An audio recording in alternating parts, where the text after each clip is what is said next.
Okay, in this next video, we're going to get transfer mode working with our microphone. You can see the mic's all working in spectrum mode. I'm going to go to transfer view. You can do that either by clicking the little transfer view button down here or hit T, go into transfer mode. And view, I'm going to close the view window here. We need to make a TF engine.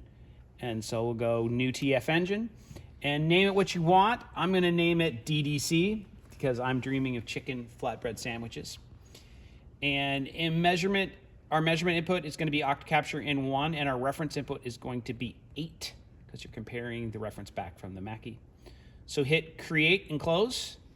And at this point, you can turn it on, and we're going to see the mic coming in, but we don't see the reference input. That's why we're not getting a transfer curve.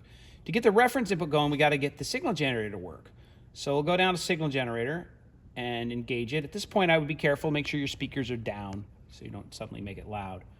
The default level is minus 48 after reset. I'm going to make that minus 20, so I just cranked it up 28 dB. So that's a lot of gain.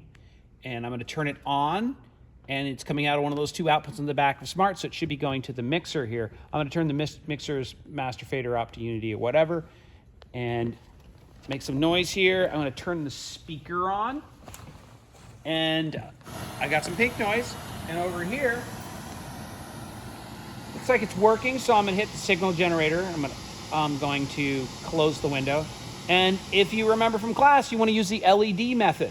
First thing to do is set your levels to be equal. That's the L in LED. So perhaps put this at a decent level, and you can see that the microphone's coming in a bit hot.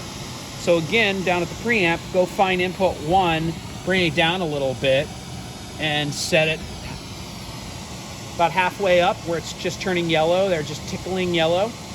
And then the R is input 8, so if you have to turn that one down, we're doing okay right now, but if we need to find it, it would be channel 8 here, we would adjust it. So the E in LED, of course, is making them equal, which we've done there. And the D is to set the delay time. So hit find or hit L on your keyboard. Either one will do the same thing.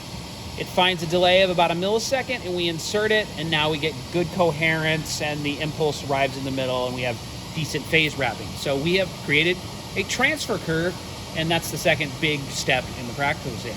All right, cool.